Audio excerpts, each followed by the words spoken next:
going on hand. there. I'm gonna guess your sign. Oh, okay. Virgo. Oh my God! Yes. Bam! Yeah. Wow. What a gift. I read vibes. You got a great gift. Yeah, I read vibes. I really do. I soak in energy. Yes, girl, I did it. I haven't been right the first time in a long time, but my soul is at peace today. Yeah. When my soul is not at peace, it's hard for me to do it. Right. But I'm in a peaceful place, so it makes it easier.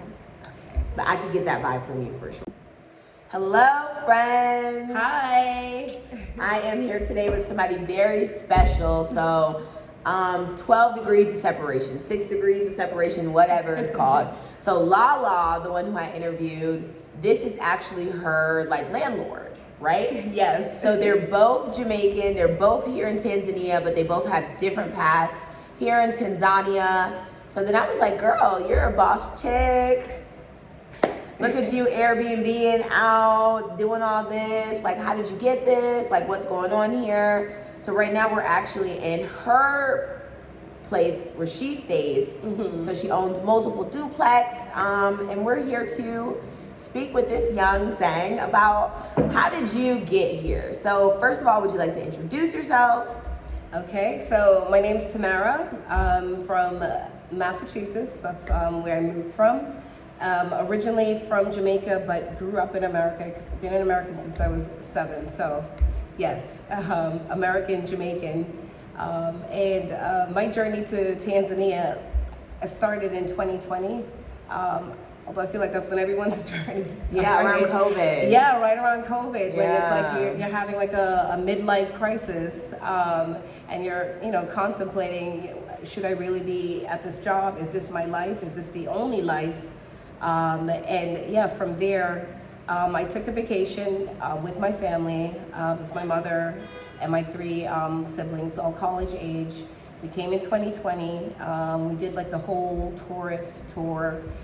We loved the place. We loved Tanzania, everything about it. When I got here too, Africa, everybody assumes, it was a little backwards, but everything was updated. It was great. I could work remotely because I was on vacation, but I still had to work. And so I was like, okay, I can do this. This is easy. I can do this here. I can move. I can live another life. So let's start from the top. What is life like as a Jamaican American? Like, what was that like kind of growing up for you? Did you visit Jamaica often? Yes. What did that look like for you? So most Jamaicans, when they move, especially when they move, at a young age, first of all, you grow up in America and you kind of you integrate with the African Americans. You do. Because they are going to be navigating you. You're moving into their neighborhoods. You're friends with them. It's a close-knit community. And most of the time, like me, you lose the accent. You lose the Jamaican accent. I don't have it anymore. And no, it's Wagwan. When you move at that young age, you do. You're American. You're a Black American. But yeah, it's typical American upbringing, mixed with some Caribbean. And yes, I did go back and forth to Jamaica. Usually in the summertime, most Jamaicans do. But your Did life you like miss America when you would go home to Jamaica during the summer? It's so different. And to everybody, that goes back and forth. Like, I was going to the country, so I wasn't even going to Kingston in the city and, living a good life. I was going to the country, backwaters, Westmoreland, and sometimes there wasn't even running water. Most of the time, the lights would be out. Like, they didn't even do plumbing until like the 90s in my area. Why did your mom keep making you go back? To learn the culture, so she says, and it was free babysitter for the summer. It's like, nah. That's basically what they drop the kids off, and then they could work whatever amount of hours they needed to work back in the States. That's how I saw it in the summertime. Free, live free. Yeah. But yeah, the interesting thing though, and what I've noticed, when I'm here in Tanzania, like this is a piece of cake for me, coming to Tanzania. And I'm in Dar, like I'm in a great neighborhood. Like if you are coming, come to Mikachani. It's a great neighborhood. So hold up now. You fast forward. Okay. So you grew up Jamaican American. What was your college? Where did you go to college?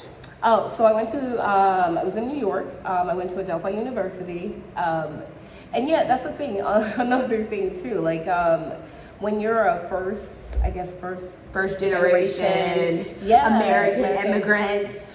Yeah, nobody's giving you like the blueprint. Nobody's holding your hand to walk you through to kind of let you know. Study for your SATs. You may need a tutor. College application. You don't know. Nothing. Yeah, you don't Nothing know. at all. Even actually your parents like, hey, I need this money to pay. Like, what do you need this money for? It's like, nope. I actually need to go take the SAT. I gotta pay. SAT. Like they don't know. Your parents don't know. Like they're still figuring out. They're struggling in the jobs.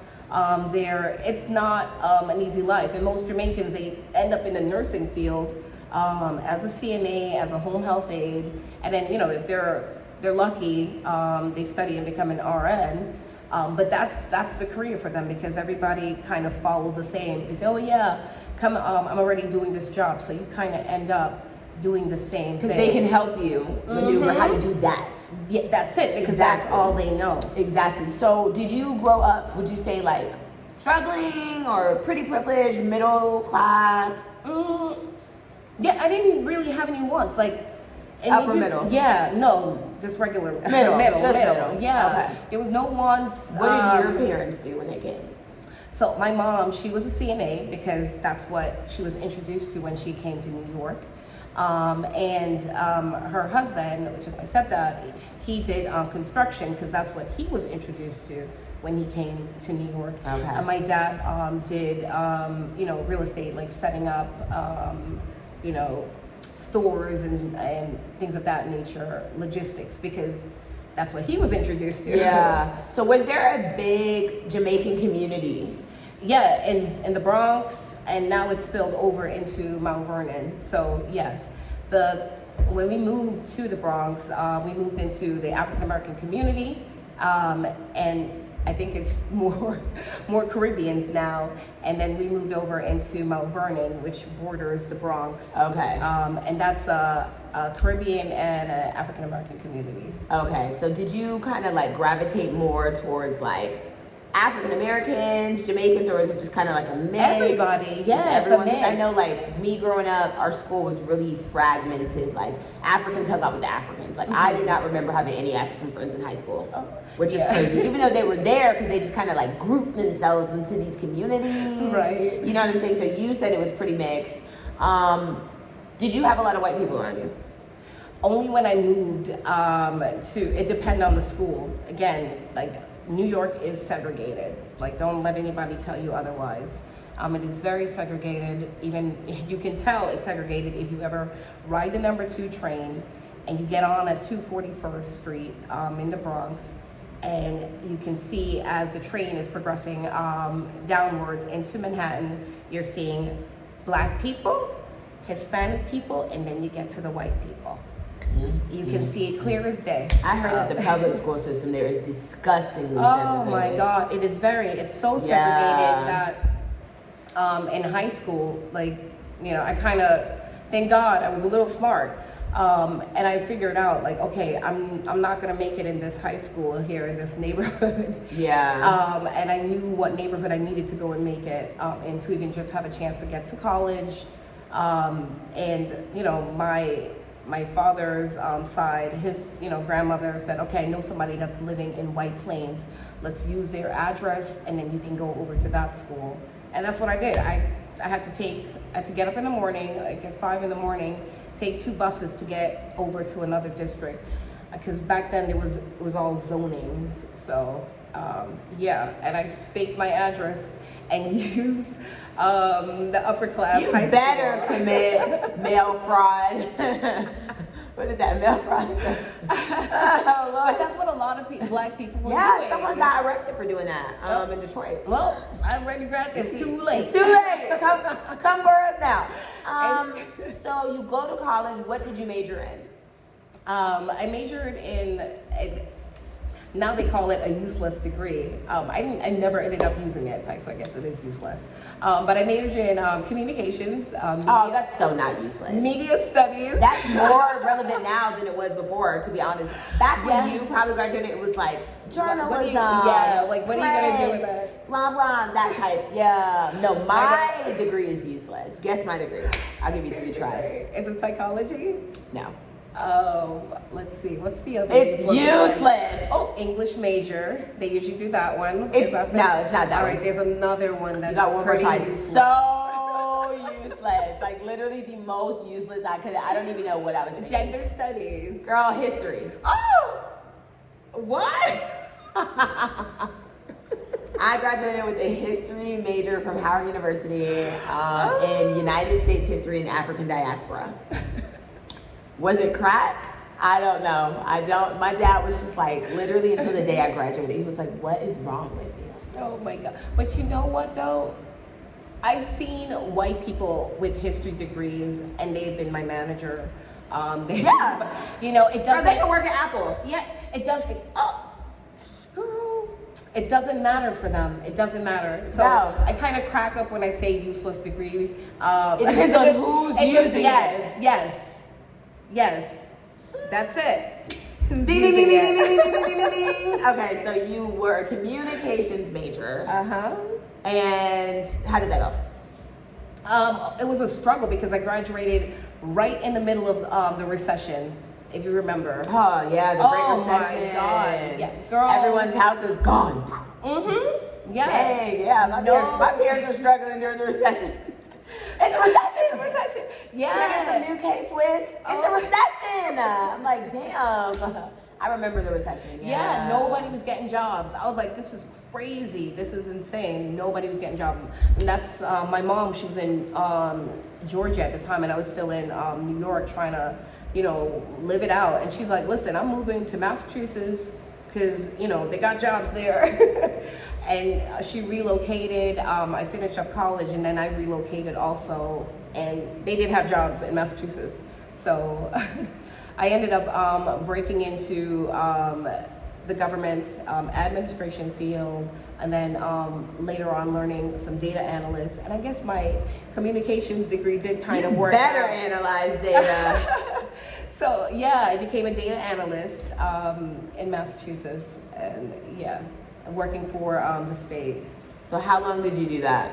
I did that for six years. 6 years, yeah. 6 years. Mm-hmm. How was that? Whew. Let's unpack this. It's corporate world in America is not for black women. I don't care what anyone says. It's not, because I gained like 40 pounds in 6 years working around just mainly white people, white women, dealing with passive aggressiveness, being denied promotions, seeing people get hired and then being promoted. I mean, I wrote some of their promotions. I don't know how you lasted 6 years, child. I would have slapped somebody by 6 months. I thought it was normal. I thought this was what we had to do. I was like, man, I can't complain. I'm making good money here. How dare I complain? I'm making more money than my parents. I have a decent car. I got a house. How dare I complain? What am I complaining about? But my health was suffering. Like, I had high blood pressure. I was going to the chiropractor. I think 3 years into the job, my back was just like giving out. And they say like you hold a lot of stress in your core, in your back. In your core, in your back. Yes. And no matter how many times I was exercising, it was just like probably getting worse. Yeah, it was like done. So I was going to the chiropractor Monday evenings to kind of prepare for the week, and then on Friday to be able to live for the week, to have a life on the weekend. And I was getting my back cracked, like That's consistently. sad. Yeah, I was on high blood pressure medication. I was trying to control it. My hormones was just through the roof. It was gone, and I was having all types of hormonal issues. But it was like going to the doctor. They had to literally treat me one thing at a time because there was so much kept coming up, and it was all stress related. It was the job. That's what they say when they say, don't let your job kill you. It was killing me. I was just like, I was this close to a stroke. Like, I would literally, that's what it felt like some nights. I was this close to a stroke. You know that like bubble gut anxiety attack you feel just waking up to the alarm clock knowing that you have to drive to work? Yes. That is not normal. Yeah. Like you can feel your blood pressure rising on the way to work. Yeah. It's like, man, let me pop these pills to get myself, to prop myself up and get through this, to get through this day. And to deal with these people. And if you're a Black woman and you're working in these environments, most of the time, you're the only one there. It's different, like, I probably should have moved to, Georgia or something. To be Girl, working with Black people ain't easy either. Damn. But when you're the being only a Black one, woman, yeah, you're right though. It's different when you're the only one. When you're the only one, you don't even get to use the bathroom some days. They're like just dumping work on you. Meanwhile, they'll probably take 10 smoke breaks within the hour. I'm running to Starbucks real quick. I'm gonna go to the gym real quick. And you try to do that? Oh, where are you going? Yeah, the next day they write a policy about people taking breaks. Like this is what people deal with, what Black women deal with. At my job, they changed the handbook 2 times. Swear to God, they changed that handbook 2 times after I got there. Like, bye. Really? And that's really how it is, and they find any reason. And if you do have more than one Black person working there, or even a Black guy, usually the Black guy, they get fired 2 months in the job. Good luck to them, but they get fired in those. I feel like Black men at least have it a little easier because white women can kind of like over them sometimes. Right. You know what I'm saying? There's that like, oh God. But for us, it's just thrown to the wolves. Yeah, they have it easy if they're in that position and, they're either maybe insulting you or, they're on the side of, their white bosses because, they want to keep a job too. So, a lot of nasty stuff happens in corporate America, in these spaces because people, they have to pay their mortgage. They have to pay their car bill, and this is it. They have to feed their family, so you have to deal. You're putting up with a lot of shenanigans. So you did that for 6 years. Yes. And then, what was like the straw that broke the camel's back? Oh my gosh! All right, so COVID happened, right? And it's like this whole shutdown, but the state. Employees were still going into work, all right? I think I had just gotten back from, we had planned a 3-week trip to Tanzania in 2020. It was crazy traveling back then too, but anyway, it was great. Family loved it. And then I came back and I was just gonna, I was like, okay, I can go do Africa maybe in 2 years or whatever, or 3 years. I can plan it out. And I love Tanzania. This is gonna be my spot, and I also want to check out South Africa. Yeah. But I came back and started on the job again. And at that time, they were sticking stuff in your nose to test to see every day. You gotta you're just going through. Nobody knows what's going on. But the straw that really broke the camel's back is I'm coming in. A promotion comes up. Because one of the girls that, had got promoted to another, region. So obviously I was like, hey, great. Finally, she's done. I can hop on in here. This is my chance. Yeah. Right? Exactly. Because I was doing her work anyway, along with, 5 other departments work I was doing. Man, girl, I tell you. What really kind of killed it was they put up the post for about 30 minutes, and how I know this because I would go in the back end, and I would also do I could do new hires and all that stuff, so I could see what was going on. They put it up for 30 minutes. They let their choice person, who I was also training, put in for it, and then took the position down. And the next day, my boss looks me in the face, and she's like, there's nothing to say here. You don't need to. You're doing fine. Let's not make a scene. Literally. Oh, I'm gonna make a scene. Yeah. When somebody tells you not to make a scene, that's when they know you should be making a scene. Because she knew what I knew you had she the did. right to go off. Yeah, she knew what I knew she did. What all of them, were doing, colluded in that office. All the white ladies were doing. And these are people that you have coffee with, you have lunch with every day. They don't like you. No, they don't. They don't like you. They don't like you at all. They just want to talk to you to be nosy. They don't like you, and they will always look out for each other. They will look out for their own race. Race comes first to them. It doesn't matter if you're doing diversity. But they be the ones who are like, race doesn't matter. Oh yeah, immediately. People would say that for me, red flag, because it does. Like, and if you cared about anyone, you would know that race does matter and does affect people. And if you work for the state, you know how many diversity trainings these people go to. It's in one ear and it's out the other. It doesn't matter. It's theater. Yeah, it's a joke.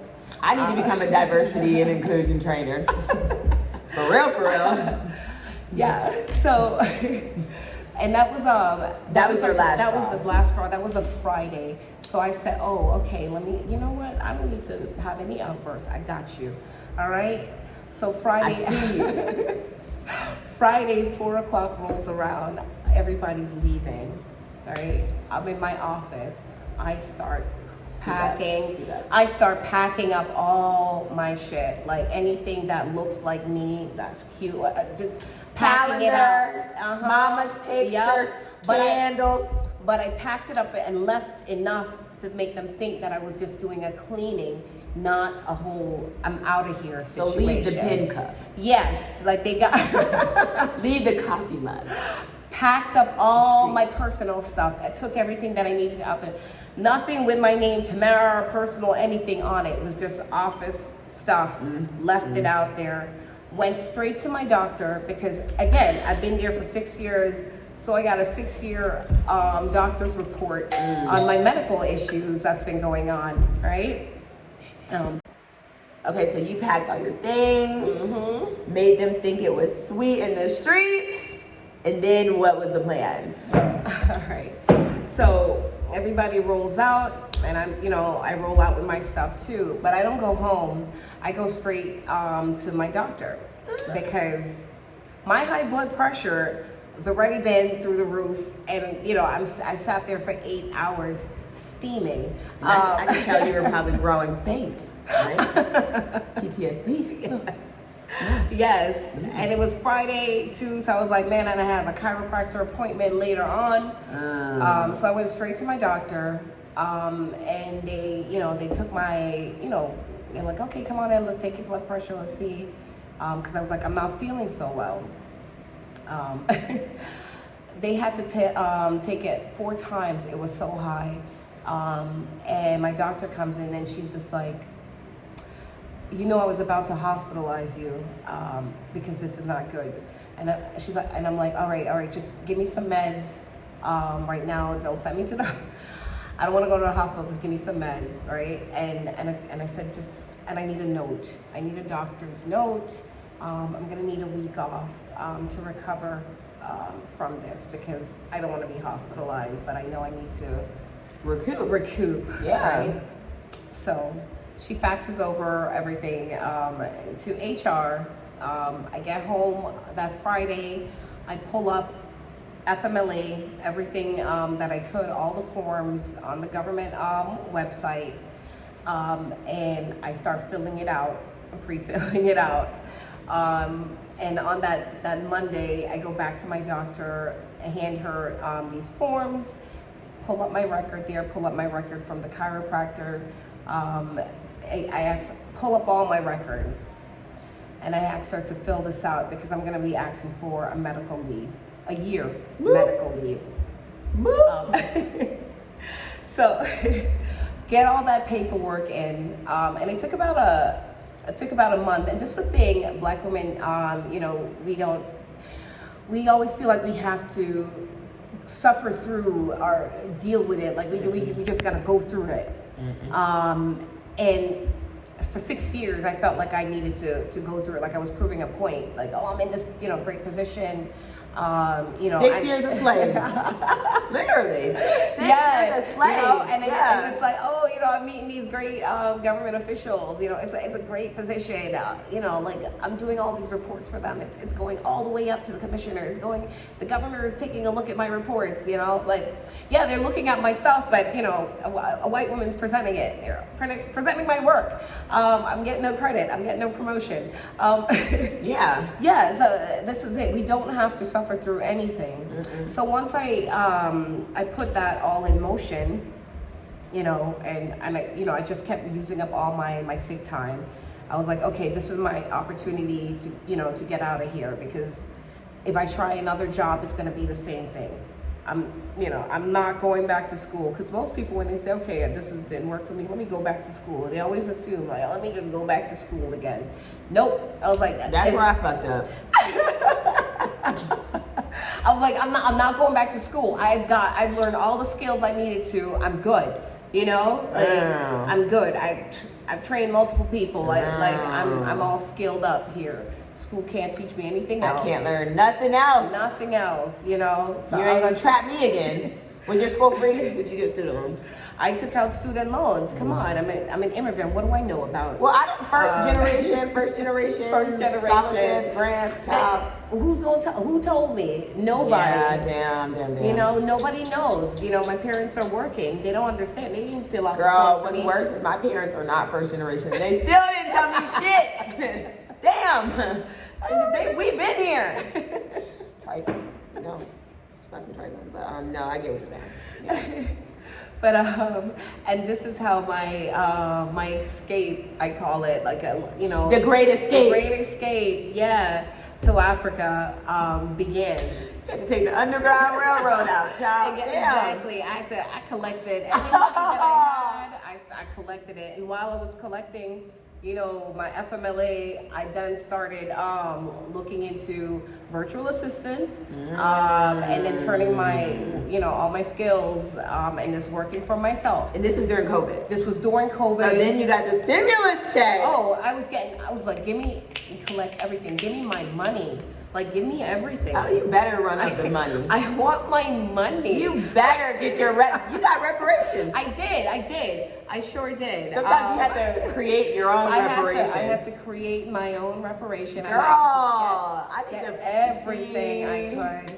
And, you know, I did this wrong. And I didn't know how resourceful I was. Like, until I started just gathering money. And girl, I even retired my mom during that same time. Because I was just like, oh, we going to Africa. Better retire, mama. I was like, we going to Africa. Mama's upstairs, y'all. She's living good. Mama is living good. She came in giving babies kisses. So happy, so sweet. Mama is living good in Tanzania. Yes. I was like, oh, you serious about going to Africa? Mom, she was always, I'm going to Africa. Like, we got to move there. Like, she was like, this isn't the life. And I'm just like, but we got Jamaica. She's like, no, there's yeah, more. I was just going to ask that. Why not Jamaica? Jamaica is hard. It's also, most people don't realize this, but it's very colorist there. Yeah, you do better, you know, when you're mixed with white, mixed with anything else. You do better if you're a Chinese Jamaican, an Indian Jamaican, a white Jamaican. But if you look like me, or if you look like you know, you're darker, you're not going to get out of, you can't climb up there. They're never going to give you the good job no. or the good opportunity at school. Right, they literally keep you down there. Is that why Spice left Jamaica? Everybody leaves Jamaica. Spice, you know what I'm talking about? Yes. She always talks about colorism. Mm-hmm. It's Somebody told me there. Spice looks like my cousin. Spice is beautiful. She is. And it is. And that's why most people, they end up bleaching their skin there. You know, it's a thing. You don't see that here? No, the girls do it here too, but not to the extreme as in Jamaica. But they do. They like to keep themselves light and bright. Yeah. Here, but it all depends though. Like if they're going light and bright, like although I heard like as the Congolese, like they do like the light and bright thing because it's like a style. They don't even think of it as it's like, oh, it's just a style. But here, I think they do it if they're going after like a white man. No, the white guys, it don't matter. Oh yeah, they'll take them blue black. Exactly, they love them. It don't matter. It really don't. That's true. But no, I think if they're going into like that celebrity lifestyle here, then that's when they'll do it. Like if they're going after like a certain type of guy that's in, like the celebrity world, that's when they're doing it. This girl was like, no, because she was like, do you want me to rub this scrub on you? And I'm like, no. And then I'm like, that's a skin whitener. She's like, no, it's just a brightener. And I'm like, it's a skin whitener. She's like, no, brightness. It just makes your skin bright. And I'm like, girl, I ain't even about to argue with you, pal. I got the same thing from my okay? my boyfriend's sister. I'm like, you're already light. Like, you don't need it. She's like, no, it just brightens you up. And I'm like a bath would? If you just rub the dirt off? Like, what are you talking about right now? It's crazy. I know. So, like, you just felt like opportunities were not really there for you in Jamaica. No, it's not. And I have a great example of one. My mom was trying to buy a land over in one of the up-and-coming areas that's in Jamaica. We had gone over there, and a majority of white people actually owned the land they were selling it to. She had her money in the bank, everything ready. Tell me how we were there at the bank. They had us sitting there all day. We went at 8 o'clock in the morning. We didn't leave till 5, and they still didn't process the paperwork. And then they started talking, oh, well, let's pull your credit. We need to. I'm like, she has the cash. What's the problem? What's the issue here? Oh, well, we got to look at this, and this. And this is all that goes on there. They got people sitting in the banks for 8 to 9 hours as if you work at the bank in Jamaica. You just work the damn shift. To pull out your own money to go get some business done. If you pull out $1,000, everybody comes down on you and they're like, where do you get this money from? Where you get this money from? It's like, wait a minute, I work. You mean I can't pull out $1,000 here? What you need $1,000 for? This is the mentality over there. Everything is like you're questioning every step of the way. It's a fight always, and it's exhausting. It's exhausting if you're trying to get building a house. There's people building a house for 10 years in Jamaica. My mom got caught up in this Jamaican condo timeshare scheme fraud. And I told her, don't buy it. She's like, no, we're going to have a condo on the coast of Jamaica. Girl, I ain't seen no condo. It's been 7 years. Oh, yep. Don't even get me started on, land scam. Because I got caught up, too, in, that famous YouTuber scamming group that was going on when, they took advantage of everybody that wanted to move back to Africa during 2020. So I got out of that, but that's a damn shame. Yeah, it's crazy. So even stuff like that's going on among the diaspora. That's probably why I'm always so hesitant when people say, oh, join a group. I'm like, we'll get onto groups. So you come to, what made you choose Tanzania? Purely, I knew my mom, we all knew about Magufuli, loved him and everything, but really the destination, I swear, was Ghana, because everybody was like, okay, it's 28, Ghana did the year return. The year return. That's like the 1 year I didn't go. Oh, really? Yeah. Wow. I went the year before that, and the year after the year return. Ah, how is Ghana? I love Ghana. I got to get over there. I love Kenya more. I really do got to get over to West Africa too, just to see. But we're supposed to go to Ghana, but I'm telling you, man, I put in my visa paperwork. I was trying to do it online 5 times. I used at least 2 different computers. kicked me out. Every paperwork that I put in. It was the Lord. I was just like, and I'm home, and I'm like, we ain't going to Africa. I can't do this. I can't. This is too much. Yeah, it's too hard. I can't do this. Yeah. I called Ghana immigration, and the lady kind of, she kind of like cut me off, and I was like, and she's rude. Girl, they be so rude. It reminded me of Jamaica a little bit. I'm like, I'm not about to go. Yeah. Trigger warning. I'm like, I'm not about to fly all the way to Africa to go to Jamaica again. Like, so what made you choose Tanzania after Ghana? So Ghana was difficult, and then we started. All right, let's pull up East Africa. Let's pull up South Africa, and my family. Why didn't you be like, playing. oh, Ghana didn't work? Let's go to Nigeria. Nigeria, like from what I've heard, is you have to kind of know somebody to go over there to navigate. And that's another country that I do want to check out too, but I need to know a Nigerian, and they have to, I got to go with you. Like, we got to navigate this together. That's not a country that I feel like I could navigate, on my own, because it's just so, too much it's a lot. On. Yes, Too much exactly. On. Like, Yeah. I would need help. I feel like Nigeria is a country that I would. Ghana, I could have just pack up and go by myself. I'm good. Nigeria, I feel like I would need a Nigerian to kind of walk me through the process, maybe stay at their place or whatever, and kind of get the feel for it and once they show me, then I can go again myself once I know like the areas. Okay. Because they don't advertise that much. Like Nigeria ain't begging nobody to come. They not. Ghana kind of seems like it's like pick me. Yeah. Ghana's a pick me, and Nigeria is like, girl, I know. come if you want to. We ain't about to show you everything. Yeah, because I don't really see much on Nigeria. No, they don't. Most but expats go to Ghana. Yeah, because like Ghana's always like, oh, come, and they show, people show things that I see it on YouTube. They should do more of that too for Nigeria, to kind of tell you, all right, if you're coming and you're a solo traveler, use this hotel. Have you looked? Mm-hmm. I was looking because I was doing research, but it wasn't. It wasn't so much back then. I feel like I would have to navigate with somebody. Yeah. So then you choose East Africa. What made you choose Tanzania? I've been working on not saying Tanzania. I say it still. It's Tanzania. Tanzania. What made you choose Tanzania over Kenya? It was so easy. It was too easy to get over here. Because they have the e-visa, so you just go open up their website. You put the thing in. They weren't asking for too much either. Everybody was like, COVID, and Tanzania was like, there ain't no COVID.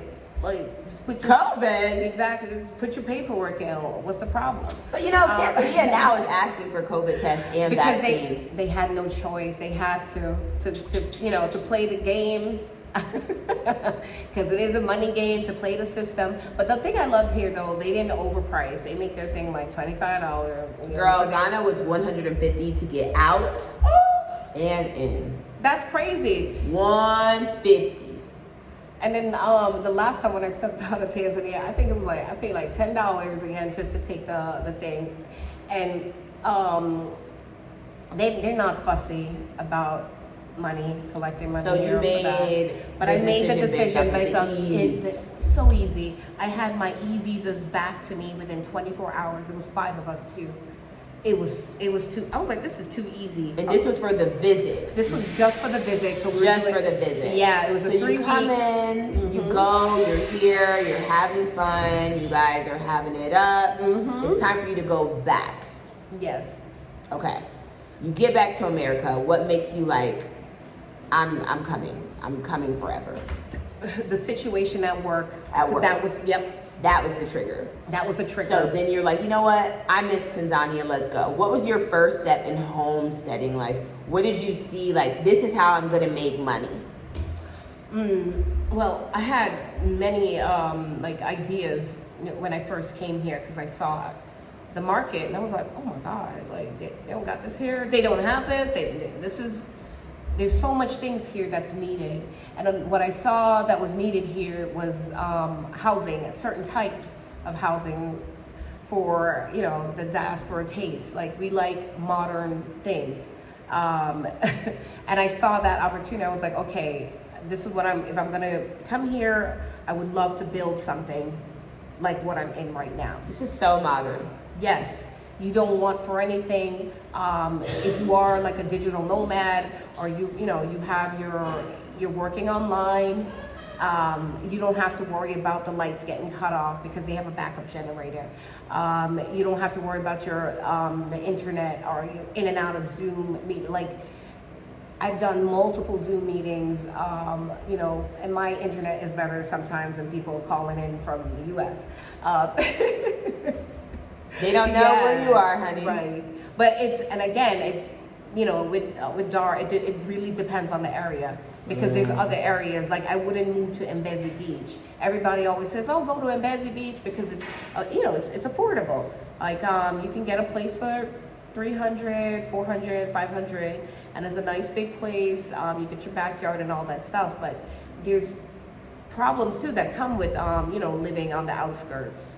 Like not, great internet, your Uber is not right outside the door, like you're not centrally located. So yeah, there was a couple things that I thought of because I came the first time, and so I was like, okay, we're coming here. This is where we're gonna live. This is what I want to live into, because I'm not gonna miss anything really. Creating a space that felt like home. Yes. For yourself and for others. Mm-hmm. So what do you are a real estate developer, kind of, or like I'm trying.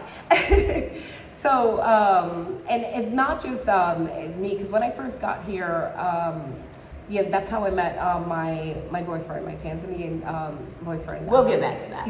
Yeah, right. But his ideas too, and my ideas, and how we kind of think of money, and what we need to do with money, kind of propelled us to say, all right, let's get some properties, let's create this, because he's in that tourist industry and he meets diasporans always, constantly, especially in 2020. He said they were just coming non-stop. Just trying to get out the house. Yeah, exactly. Everybody's like, COVID. And so there was like this need for housing, a certain type, and what people were looking for. So we're like, this is easy. Would you have came here without your mom?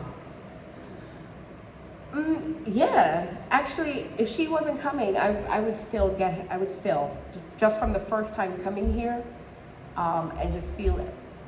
To say, okay, I can do this. This is another life that I can live this life. I would absolutely move here. What were your friends like when you're like, oh, I'm moving to Tanzania? Oh my gosh, everybody thought like we were crazy, a little off the cuff there. Honey, COVID isn't that bad. I know that your mind's some bad places, but just stay, that type of talk. Yeah, meanwhile... You're just going COVID crazy. Yeah, meanwhile, it's like, are you coming to my chiropractor appointments? Are you... Yeah, do you know my life? Exactly, Did you leave a boo thing at home? No, I didn't. And then really, too, another thing, in the midst of planning to get over to Tanzania, I did get COVID, and I got it so bad I was down. My mother and I were down for 3 months. So we were like 3 months delayed trying to recover from this thing. And I was just like, dear Lord, please, I don't want to die in America. Like, I swear to you, I swear to you. Let me make it to the motherland, please. I was like, I swear to you, I will get my shit together. Like, dang, how was COVID for you? Oh, it was terrible. And it's different for everybody. I'm like, I don't know what. It was different, and I stayed in a home most of the time, but we still ended up getting it. And your mom got it too. She got it. Oh, that's so scary. Yeah, it was. Yeah, and it was painful. Like, they don't talk about it. Like, it is painful. I have not been able to breathe the same since COVID, and it might be my vaping too, but I can't. You can put it in the freezer. Yeah, I have not been able to. During COVID, I did like this apple cider vinegar challenge. Yeah. I couldn't taste. Oh. Yeah, I couldn't taste anything. So that was my issue with that. So you get here after COVID. You're hanging out. You did not leave a boo thing at home. No. Why? Why were you single? I was in the wrong state. Why? Okay, so anybody that's been to Massachusetts, Black people, and they're there. You either go there with a husband or with a boyfriend. It's dating over there. Oh my God! Unless you're gonna date out, then Girl, sure. it's the same thing in DC and Atlanta. Damn. Yeah. It's just dating ghetto. Dating is ghetto. It is, and it's just like Yeah. I'm like, man, I got passive aggressive white women on the job, and then I got passive aggressive black men At home. Yeah, I'm like, what is going on? What is my life? You know? Yeah. That's yeah. ghetto. So no, there was no dating going your on hand. there. I'm gonna guess your sign. Oh, okay. Virgo. Oh my God! Yes. Bam! Yeah. Wow. What a gift. I read vibes. You got a great gift. Yeah, I read vibes. I really do. I soak in energy. Yes, girl, I did it. I haven't been right the first time in a long time, but my soul is at peace today. Yeah. When my soul is not at peace, it's hard for me to do it. Right. But I'm in a peaceful place, so it makes it easier. But I could get that vibe from you for sure. So you come out here. How did you meet Mr. Tanzania? So I connected with him before I came. I even did the trip because I had bought the tickets, had my e-visa, and then 2 weeks away, and so I start looking on YouTube again to see, all right, for other women who have traveled or did their solo travel, like, okay, who are they using? I always go back to YouTube, and there he was doing a tour, and they left his phone number in, so I called. Oh, was he fine, girl? Were you like, I wasn't even. Is he your type? Yes, he is absolutely my type. And I wasn't even looking at him like that. I was just like, oh, hey, I saw your number on YouTube. He's like, yeah, sure, I do tours. I was like, okay, good. I'm coming with my family, 3 weeks. Can you put together something for me? He's like, sure, let me send you our itinerary. We were full packed for that 3 weeks. There was so much on it we couldn't even do. Like, I was tired. But we did all of that, and then for the whole year after I got back to America, because it took me a year to get back here, I was chatting with him, just chatting with him as a friend. Yeah, now I know because man, he was. We all chat as friends online, right? Oops, I didn't mean to send you that picture, friend. It's like, just kidding. Oh my God. I'm just kidding. Man, no, but seriously though, the stuff that he was doing for me, now that I look back, I'm like, oh, girl, you're killing me. you're Killing me, Lala. It's the noise. I got to chop this. Okay. Keep going. But yeah, now that I look back, the stuff that I was doing, that he was doing for me, it's like, yeah, let me send you this. Oh, let me look up. He's the one that found these, all these places for me. Yeah. When you have a local man, your life is easier. It truly is so much easier. Girl, let me tell you, all I did was pack my bag and roll in here. Everything was already done. I couldn't imagine having a man who does not speak Swahili. Like, exactly. It's hard. Yeah. You're gonna struggle. You're gonna be like those, other people you see on YouTube talking about, I gotta go back home. Yeah. It's hard. I don't get it. I'm having issues acclimating, the locals, all these things. Yeah. It becomes stressful. Yeah, I don't have to sweat. I don't have to do any. He does everything for me. Like, Is the ring coming? oh my God, that's another funny story. Like because he took me to, his father's village and his mother's village. Man, tell me how when we went to his father's village, I almost got married like the next day because that's how the culture is. If you bring someone home, it's serious. Yeah, and I was like, he was like, oh my God. He was like, we go back in that, my great grandma's house. That's it. I hope you're getting married. Like that's it. And I was like, oh no, like Mama's not here. No, we're not ready. Not today. Tell Grammy we'll be there next week, maybe. Are you guys gonna have kids? Absolutely, and that's another thing that we agreed on. We're the same age, by the way. We're both 35. I think I'm 36 now. But yes, we're the same age. We got the same kind of upbringing. You know, we're both the oldest child. So I we think have you that. found your twin flame. I swear to God, I think I did. Yeah. I think I did because Black I was like, Jamaican American leaves corporate America and finds twin flame in Tanzania. I just got my title. like that. I love that for you. yeah. So That is really good. So at this point, you're just living your best life. yeah, that's it. And anywhere I go, like we go, you know, if I go somewhere without him, and you know, people will be like, "Oh, where's you know, where's your husband? Oh, where's Shimeji? Hey, Shimeji." Was your mom kind of Where's your-" skeptical, like? No, Mama. Oh my God, she wanted me out of America. She'd been yelling at me for years. Well, no, I'm saying skeptical about him. No, because we met him the first time So as a she kinda family, knew. and he was literally like family. She knew his vibe. Yeah, she knew his vibe. So she was probably like praying, like, Tell me how she went. I didn't know, but he told me that after, I think the day before we were leaving to go back to America, she goes up to him and she's like, "Oh man, my daughter, she needs to find a great husband." And he had thought it was meant for the other guy that they were with. He didn't think it was for him. That he thought she was saying, go find her a husband. Yes. Yes. He was probably like, I found this out when I came back a year later. He told me what my mom was saying. I was like, I can't believe she was trying girl, to mama trying to hook you up. Mama ready for some grandkids for me. Yes. So yeah. What is his sign? He is a Cancer. Oh, stop. Yeah. Y'all are a match made in heaven. I'm a Cancer. Oh. Cancer and Virgo go very, very well They together. do. They do. Oh my God. Y'all they are really definitely do. twin flames. Oh, that warmed my heart. It did. So you do the shared room apartments. Do a lot of people, because it's a huge duplex. Yeah. So it's like 3 different rooms, different people, 4 different rooms. People can rent. Do you ever consider just doing like a whole house, or is that kind of less manageable? No, we do actually have a whole house. It's in Masaki.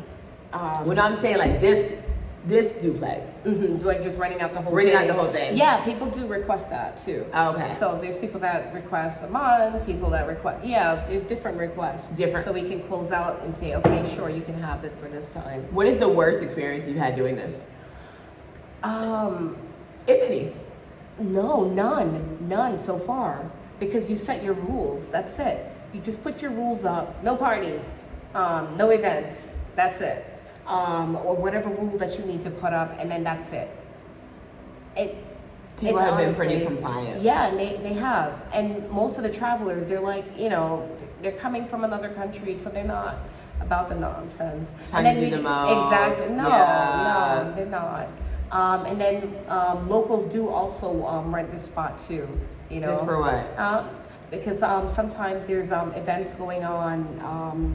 You know, this is you're centrally located. City center. Yeah, so there's events going on, and so they'll come just to be closer to the event. They go do their thing for 2 days, and then they go back to their area. Okay. Yeah. And then you have a house in Masaki. Yeah, and so Girl, you got money. No, man. Let me smell you. You smell like money, girl. You got money. Masaki is expensive. Masaki is that was one of the places I wanted to live, but I was like, that's not in my budget. But I can. Buy and rent it out to others. Exactly. And we were working on, we're still kind of working on the hostel. Okay. Yeah, so it's like a bunk bed, private But you room, know, set up honestly, with a lot of the setup out at Masaki is so outdated. And Very, many of them, it's very. not even worth the money. When I was looking at the Airbnbs, It's very outdated, and that's, you know, I was, you know, KB, my boyfriend and I, we've been working on this property probably about for 5 months now, trying to get it, you know, to be modern, and then kind of attract the audience that we need to attract for that spot specifically. Yeah. Because it's the location is awesome. Like if you're coming from the U.S. and you want to do your jogging, you want to go to the bars right around the corner, everything is right there. The beach is right there. Beach bar jog. Yeah, seriously. Yeah. Pizza club. The yacht club. Yeah, like exactly. Yeah, Masaki was nice. I left because I had went into a shared room Airbnb and realized that I hated it. Because it's not. Yeah, it's outdated. It's very outdated. I didn't like the vibe either of sharing a room. I can't do the shared apartments. I'm too loud. You have to know yourself. Yeah. And then I get irritated seeing people sometimes. You're just like, oh God, you know? Right. Yeah, it wasn't for me. But it was an okay place. I think it was overpriced for the way it looked, like you just said. That's another thing you have to make sure, and people don't realize here. You can't overprice things, and we don't do that. Like, that's why I don't got no problems. Yeah. Are you in touch with the Black expat group here? Oh, no. So a few times, I've met a couple of few times, and I'm telling you, because of my experience with another group that I got scammed out of a lot of money, back in 2020, when they knew everybody was trying to go to Africa, Black to Africa. Yeah, a couple of people took advantage of that situation. Yeah, with a lot of land scams. So you've been kind of arm's length. Yes, I have. Who are your friends? Then my friends are Tanzanians. That's good. Yeah, they're Tanzanians. And it's when you're running a business here, it's really hard to find time to hang out. And I also work. You're the type who is like, man, work, home. Yes. Yeah. Okay, I feel that. And then if I'm hanging out, it's with my man. Man, friends, wives, home. Yeah. I feel that. I'm ready for that. Yeah, that's exactly. That's yeah, that's a vibe. And then, and I'm usually working too. That's another thing. Yeah. I have my virtual assistant that's floating my life and floating my business. So I have to be real serious about that. And work gets so busy, I had to hire a Tanzanian to kind of help out. And that's another thing that you can do here too. So if you're coming here and you set up your VA things, let's say you get 2 clients and you want to scale up and get 10, you can still come to Africa with your 10 clients, hire maybe 2 of the locals to help you out. Nobody don't need to know. And your job don't need to know, your clients don't need to know that you're in Africa. Nobody needs to know. No one needs to know anything. You put up your Zoom and your little your sunshine. Put a picture behind. Oh, girl, my Zoom got in the sunshine in the back. I'd be like, morning, even though it'll be Tanzania or Tennessee? You don't know. Exactly. Don't ask me anything. We're not friends. But I'm in Detroit. Yeah, it does look like it could be anything. Right, but I got my Zoom screen in the back. Nobody ever knows anything. Nobody needs to know. Nobody needs to know. Has your boyfriend ever wanted to go to America? No, and the funny thing is, being here, I would have thought more people would have been like, "Oh man, take me to America. I've been here for 8 months. I think only 2 people were like, "Oh man, I really want to go to America." Nobody wants to go. None of his friends want to go, and it's kind of like, why would they? And they're interesting the way how they use the word, "Oh, I'm broke." They'll be saying, "Oh, I'm broke," but they got 5 properties. Yeah. They're running multiple businesses. When you meet, you can still be broke, child. Yeah, but you're not. You have assets. They have assets.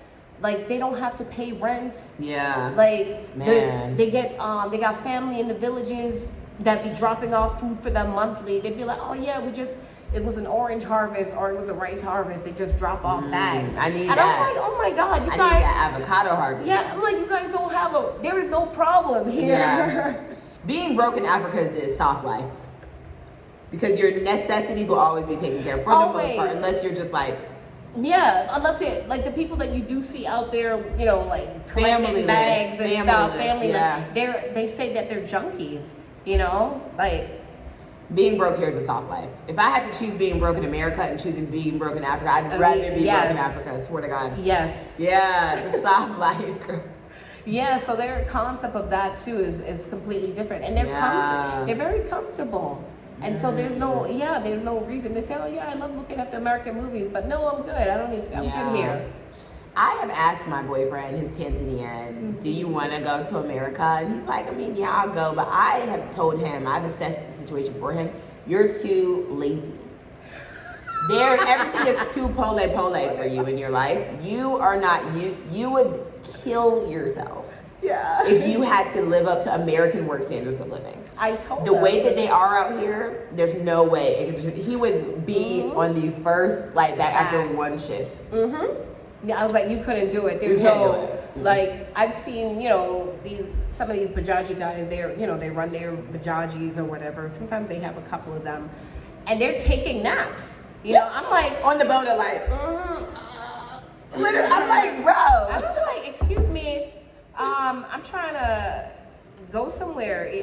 Are you working? Girl, let me tell you, the hairstylist came over to do my hair the other day. I lie to you not. Her boyfriend, sweet as ever, sweet as pie, comes in with a bag. Well, first of all, I was like, dang, you brought your boyfriend? Okay, whatever. The boyfriend comes in with the bag, and it's like some aluminum foil sticking out. So I'm like, oh, are y'all about to, like, cook? Like, maybe they're going to cook something after. He sits down. You got a stove and water? I'm like, yeah. He pulls out a shisha. Proceeds to make a hookah. Okay? She's taking breaks. Hold on. Okay, I'm gonna watch TV. Like, I'm just like, okay. This is not how you conduct business. No. But this is how you conduct business, and this is how y'all conduct business. So Yes. I am gonna just chill. But I was like, you can't even explain to somebody, like, okay. Like, I was just like, this is culturally very different. Yes. But I'm here, so I had to go with that. Very, very. Oh my goodness. I went to different. the perfume shop. The guy is sleeping, like, literally. I'm like, hello. He looks irritated with me for waking him up. I'm like, are y'all closed? He's like, no. Okay, don't worry about it. Go back to sleep.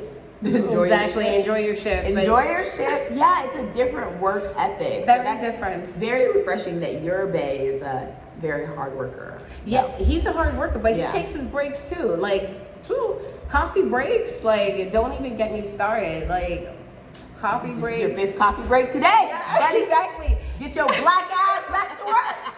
Yeah. And coffee breaks for them too is like, it's a whole thing that, the men go on. Like, they meet around, they outside, they having their coffee, they talking politics. And that's their little coffee breaks.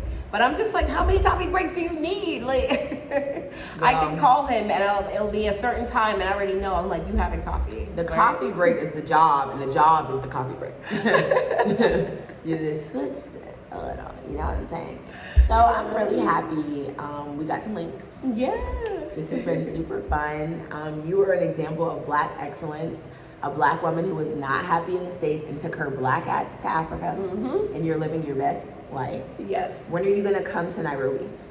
Oh, okay. So I'm a champion for Nairobi.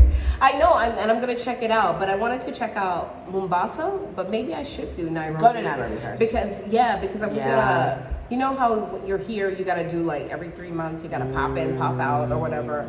So I'd already did. Pop to Nairobi. Okay, I did South Africa, so I'm gonna pop over. Then I'll check out Nairobi. When is that? When is that? In time 2 weeks, I believe. Girl, I'll be in my house. I got a 4-bedroom. Oh, okay. I got a 4-bedroom again, sister. Yeah, come through. Seriously. Yeah. I live in a great part. Nice. Seriously, I would love to host you. Oh, absolutely. This is gorgeous. So the apartment that we showed on Lala's video is the one that this Miss Lady owns. If she can do it, you can do it. Yes, you can. But I must say, though, it's easier with having a Tanzanian boyfriend. It really is. You need to tell him to do consultation classes. Oh. So he could be that to others for a charge. Okay. I will. Your local contractor. Yes. Man, he does so much, too. Yeah, like, people will pay. For a trustworthy, hey, me and my wife who's American, we do this business. If you would like to do the same thing, I'm the person to go. $500 a pop for every property, $600 a pop. I'll make sure it gets done for you. It's true, and he knows so much, especially like people that build these places. They're all over, and it's great knowing them because they're making more. Yeah. Of these. If you're not working with the local, you're screwed. Enjoy yourself. You're gonna. Yeah, your property will be gone. You're not gonna. You're gonna turn around and it's gonna be gone. Mm-hmm. Your best. But if you are coming to Africa and you do want, you want the similarities to America, your best bet is probably South Africa. Yeah. You're not gonna miss a beat there. I feel pretty American in Nairobi. Yeah. Oh, okay. South Africa is more identical, but I've never been like, oh my God, I'm hurting for this. Otherwise, food.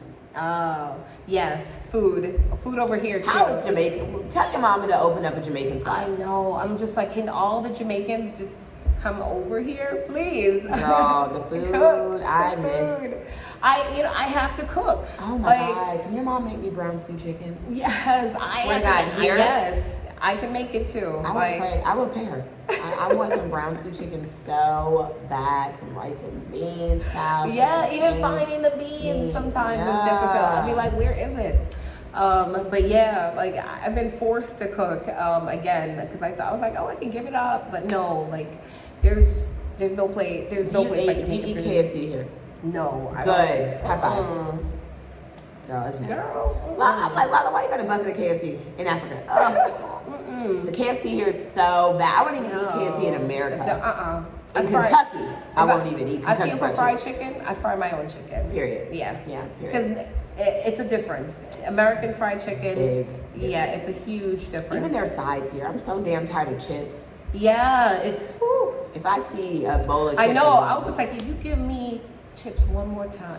I don't ever want to have fries. I would never miss fries again in my life.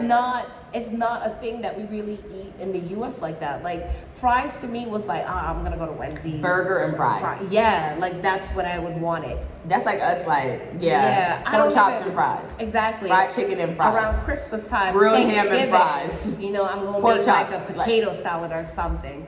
Fries, but. No. Yeah, it's exhausting. Yeah. So we're going to put your information under here. I'm going to also link your Airbnbs so that if you do plan on coming to Dar es Salaam, you can support Miss Lady here and her properties.